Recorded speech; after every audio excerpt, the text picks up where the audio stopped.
Kung ikaw nga tao, layo kay ka sa pag-ampo, di ka mag-ampo, dili jud ka makanahon nagtarong unsay maayo nga buhaton nimo sa imong kinabuhi. Kanang mga kasakit, mga problema, kaluha ra yun nato na samtang ni apata sa kalibutan. Pero ang nakanindot manggod nga pag naabit tay Ginoo sa imong kinabuhi, kay kung naa kay problema, kalmado, relax lang. Kay nahabit naman nimo nga every time na naay problema, i-pray lang. Nisalig ka sa Ginoo nga ang Ginoo makasulbad ani dili ako ah.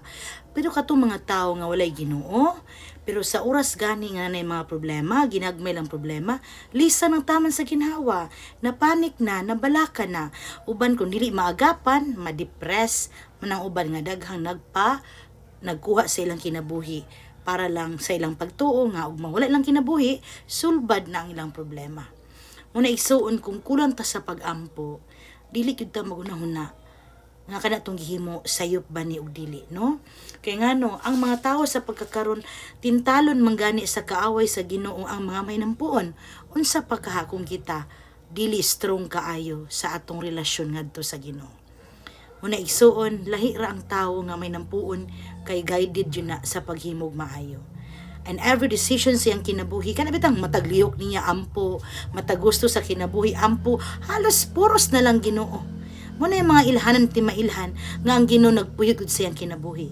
Pero kato mga tawo nga walay Ginoo na halos ang ipakadakan kalibutanon lang, walay laing ginahuna, puros lamang kwarta, pangandoy mo ni gusto, no?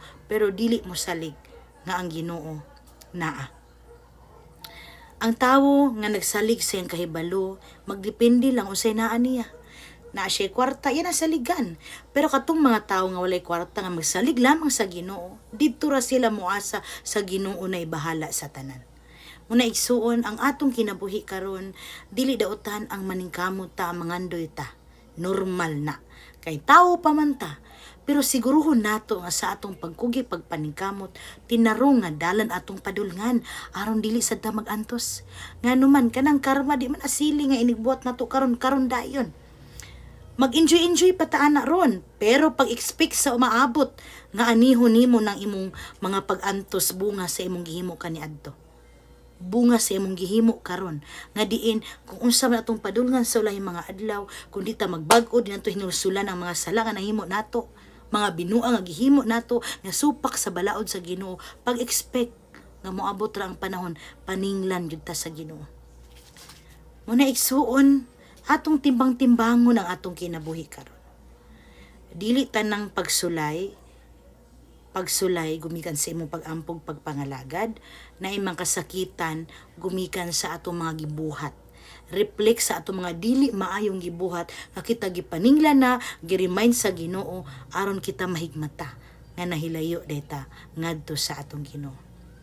Muna igsuon, di na to pakadak-an ang kalibutan nga siya lang kay musutog sa dili, mamatay man gid ta. Importante prepared ta kada adlaw, no? Napatay chance nga magbago ta. Ang imong kinabuhi kung dili ka may nampuon kaniadto, kung karon nakadungog ka nga ang pag-ampo lakong sala mortal na. Ato nang buhaton, di ta magpa bungol-bungol lamang nga burat ang tanaw sini nga namati lang paghuman wala ra sa atong buot. Isuon, bililhon ang matagpulong sa Ginoo nga magdala ka natog kahayag og kinabuhi. Kay dili man ta mabuhi sa tinapay lamang kun dili sa pulong usab sa Ginoo. Amen.